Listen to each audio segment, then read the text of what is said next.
But training soldiers in college is just contributing to the mess the world's already in. I wanted to become an officer. As a byproduct, I also wanted to get a good education. And I think I've got both of them. Ability to help men and work with men is the thing about leadership that interests me. Trials and the tribulations that you live through trying to make the best of it, that you gain a real valuable experience in human relations. It's like losing years of your life. You have to be a leader in this life. You've just heard the thoughts of some young Americans looking toward their future and their role in the leadership of tomorrow. These young men, in basic training at Fort Dix, New Jersey, one of the U.S. Army's large training centers, may also have in their ranks some of tomorrow's leaders. They are watching this man, who, like themselves, has been in the Army only a short time. But he has already shown enough mettle to be singled out as a man with leadership qualities and has been selected as a trainee leader.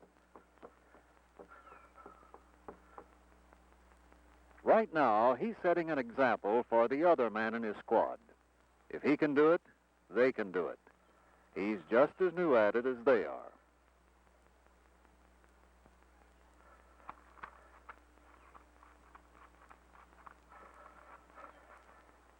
All right, men, get ready. First rank. Out.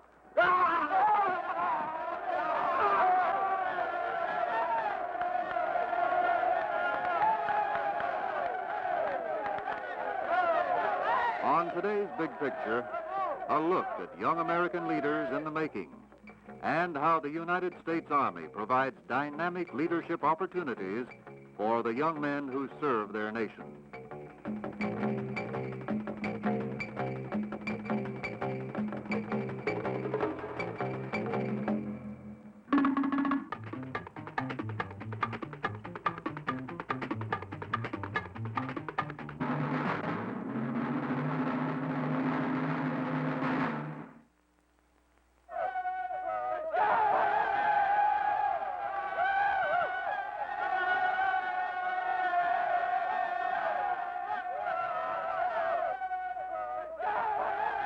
Sergeant, will you tell us a little about the Army's trainee leader program?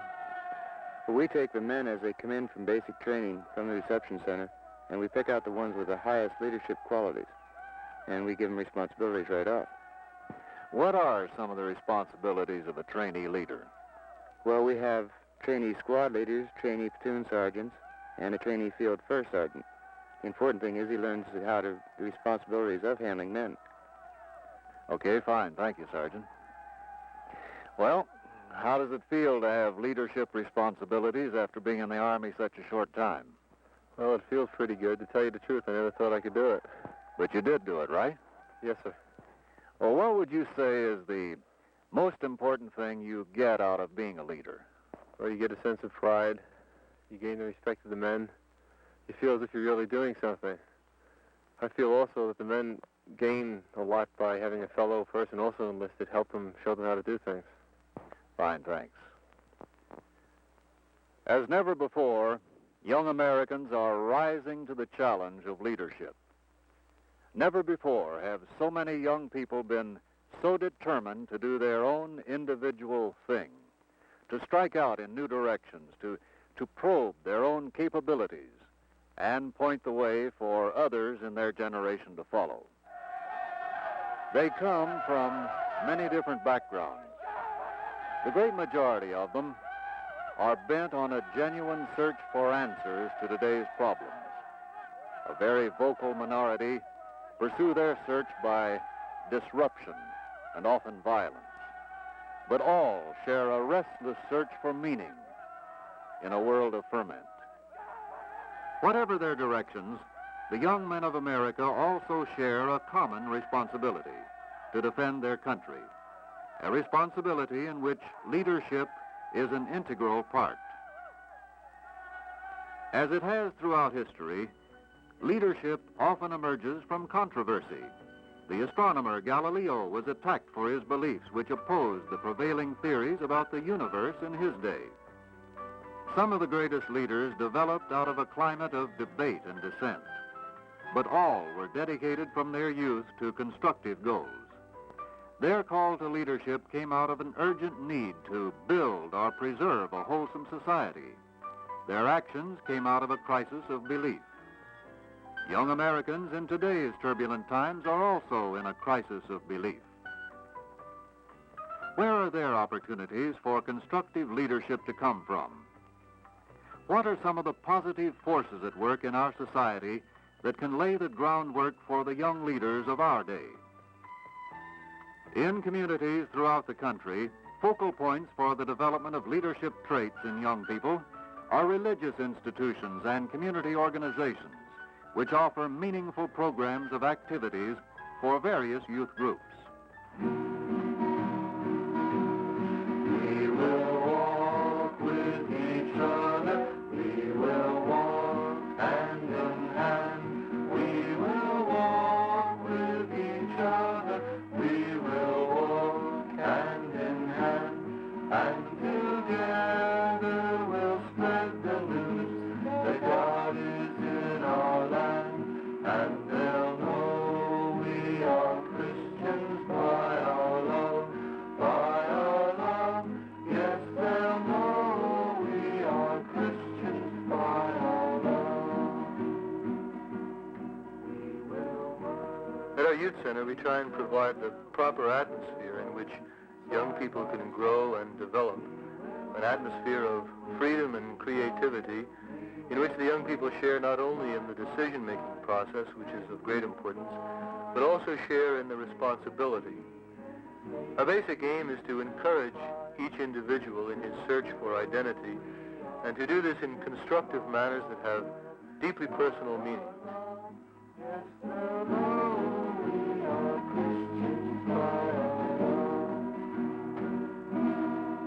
I think it's sort of a shame, like, if the teachers were against this underground newspaper. A lot of people were against this underground newspaper, and, like, people throwing their views and ideas. You know, they actually took an interest in something. They showed that they had an interest in something. I don't think the people that persecute these people that printed this stuff should get away with what they were doing. Discussion groups such as these are encouraged among our young people in order to help them to crystallize their ideas. It's important that they be skilled in the decision-making process if they are to become responsible leaders of tomorrow. This is a very crucial age during which healthy patterns of behavior can be encouraged and developed as our young people grow into adulthood. In other words, like you're saying, if these people at least have enough guts to say what they believe. If that's what they feel, that's what they should be able to do and not suffer for it. Well, there's nothing really wrong with doing that, but they don't have to use the language that they use. Well, if that's how they're going to express it, I think that's the way they should do it. Somebody can't bellow you in the head, you can say, oh, marshmallows. Yeah, but, you know, you can say the same thing without the language part. It's respect for other people, the language you use. No, when you're in pain, you don't have too much respect for anybody but you. It just shows a lack of vocabulary. They're just looking for attention and doing that to just do the whole thing. People would listen maybe even better if they hadn't used language. I know. If there was a form of language they couldn't use to get their point across. They don't have too good of a... They can't speak too well then. Maybe if they left the language out, people would have listened to it more. They would have won respect.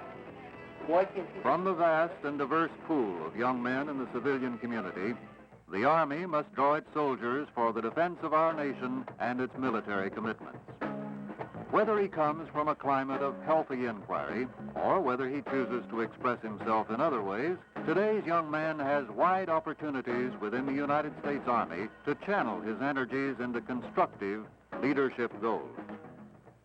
His first chance in an Army leadership situation is the Trainee Leader Program, where the men who show early signs of initiative and ability to lead are carefully screened for future assignment. How do you get battle sight zero on an M16? Shoot at a 25-meter target, adjusting the wind in elevation to hit the center of the target. What, in your estimation, are the attributes of a good leader? Know the mission, know the condition of the men, be just but tactical, and be tactical in his mission. Which is more important, the mission or the men? The mission. If you overheard one of your men talking, and he said that he was going AWOL, what would you do? I'd approach the man and see if I could help him myself, see what his problem was. If that's nothing I could do, I'd have to go to my immediate superior. If you were in charge of a platoon And on the command to move out, one man failed to move, what would you do? The question is too broad for a specific answer.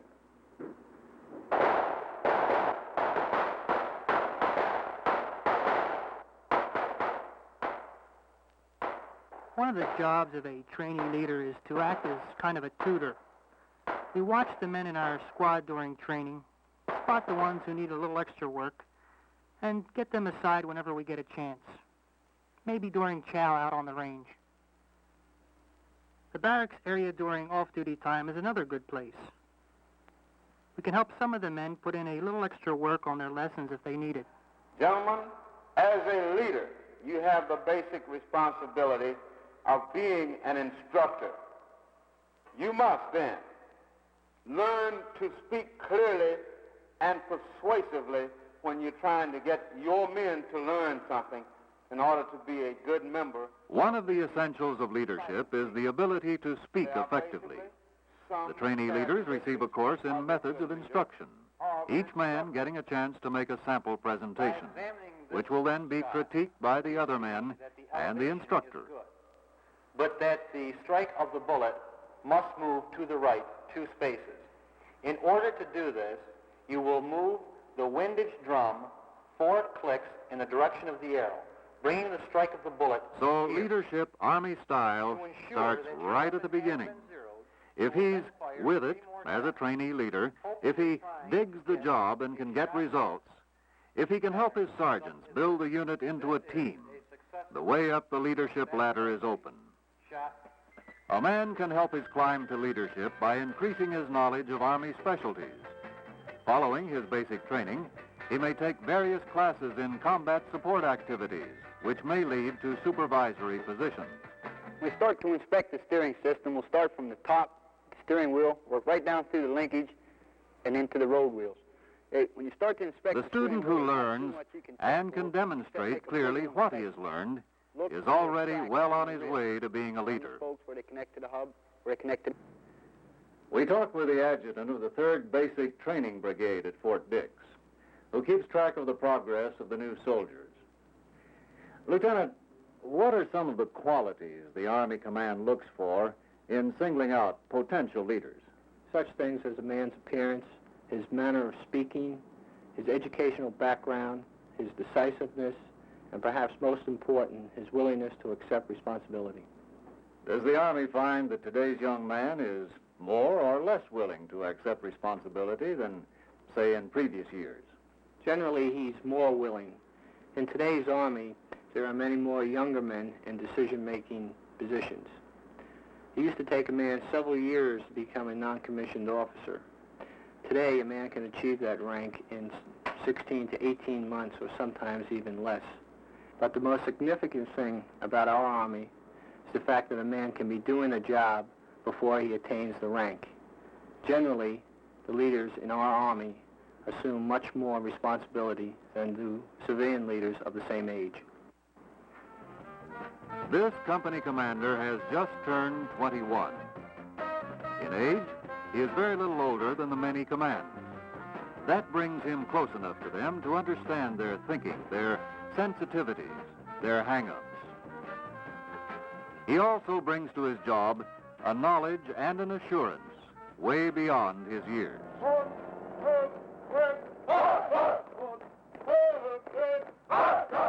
These men have been in the Army an average of 6 months. They have taken a big step up the leadership ladder.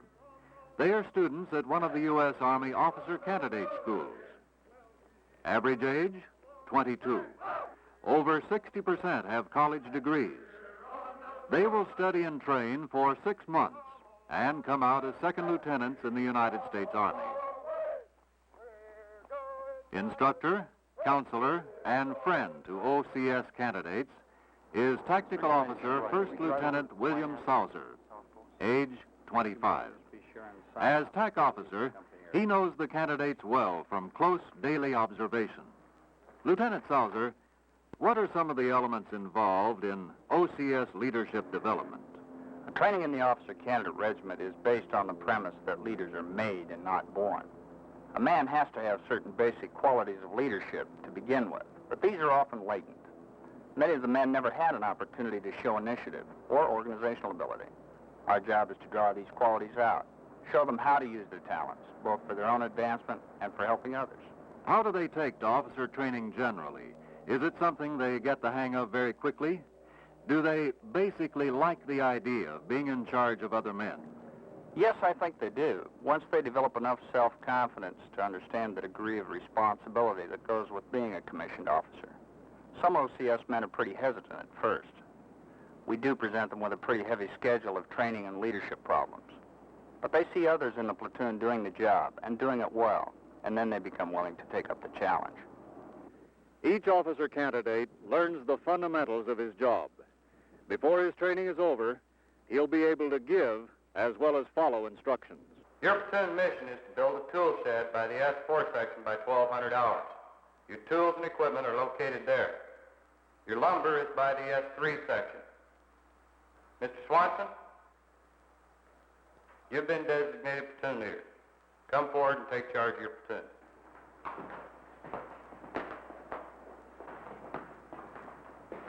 Candidate Zick, take 3 men for your design and layout the building and level your footers. Candidate Mullins. Sergeant Spawn, at this time I'd like you to explain to the court in your own words why you were absent without authority. I had family problems, sir. Sergeant Spawn, isn't it true that prior to leaving on this absence you received an urgent phone call? Well, I object on the grounds of offense is leading the witness. Okay, hold the questions. That was a leading question, and it isn't objectionable as a leading question. However, since this is an extenuation and mitigation proceeding, we'll allow a little greater leeway in the question. But defense counsel will try to rephrase that question anyway. Ahmed, your platoon leader. Spear, platoon sergeant. O'Donnell, first squad leader. Here's your mission. First platoon will move from the line of departure at Uniform Tango 1150, 8600 with 1,500 hours. Practical field problems test the decision-making abilities of the officer candidate. Gotham City, and hold their positions until 1,600 hours. All right, Mr. Ahmed, you have 10 minutes to get your men informed and move out. Do you have any questions? No, sir. Avy, I want you and Fountain to go down about 150 meters around that bend of the road, and I want you to set up an observation post. Ward, you go with him as a runner. Now, Count your equipment, your water, your ammunition. Any questions? No, okay. Move on.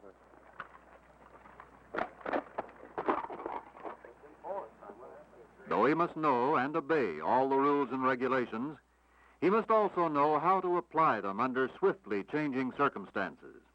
OCS leadership training emphasizes flexibility and judgment, as well as decisiveness.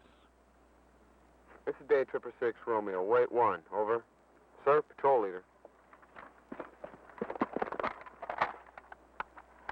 Day 4, this is Day 666. Over. Roger. Acknowledge. Perimeter secured. Out. Whatever Army specialty he will be commissioned in, the officer candidate at the beginning of his training learns self-discipline and courtesy as the basis for all leadership. We talked about leadership with some of the candidates in the mess hall after they'd finished chow. Candidate Mueller, as a candidate, are you allowed to question or debate anything, including rules and regulations? Yes, sir. Through counseling and evaluation, the candidates can determine and discuss problems with their tactical officers and determine how they are progressing in the program. And at the end of leadership problems, they can discuss the methods to use in order to solve the problems. Thank you. Candidate Ward, what is your opinion of the leadership program at OCS? Sir, the leadership program at the Officer Candidate Regiment is what each individual candidate makes of it. The regiment presents the opportunities, but it remains for the individual to develop his potential. Thank you. Candidate Taylor, what's the caliber of your instructors? Sir, the caliber of the instructors here is quite high, due primarily to the fact that they are selected from recent graduates of the old program. Thank you. This is the University of Connecticut, one of the country's large institutions of higher learning. These students at the university are participants in ROTC, the Reserve Officers Training Program. They receive limited instruction in various military subjects, including development of physical stamina and self-discipline. The ROTC program is specifically designed to give college men on campus training and experience in the art of organizing, motivating, and leading others.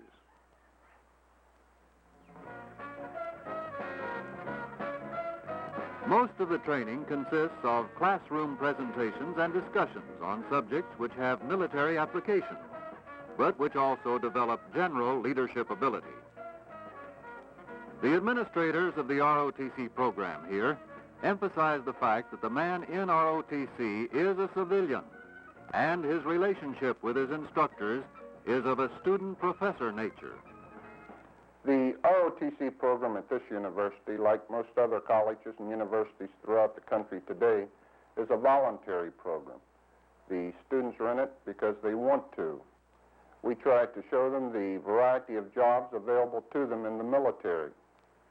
Contrary to what many young men think, there are a large number of non-combat skills required for Army operations. Perhaps the most important ability is managerial ability, the ability to organize and the ability to solve problems. A broad-based academic college background gives the young man an excellent foundation for preparing for a military career or a career in the civilian community. University students who are taking the ROTC program, as well as those who do not take the training, have very definite ideas on the subject. Officer's pay is pretty good, and the experience should help me later in business. The way I see it is, if you're going to get in anyway, you might as well travel first class. Peace is my bag. I don't believe in fighting. These guys that burned down our ROTC buildings ought to look at it this way. We're volunteering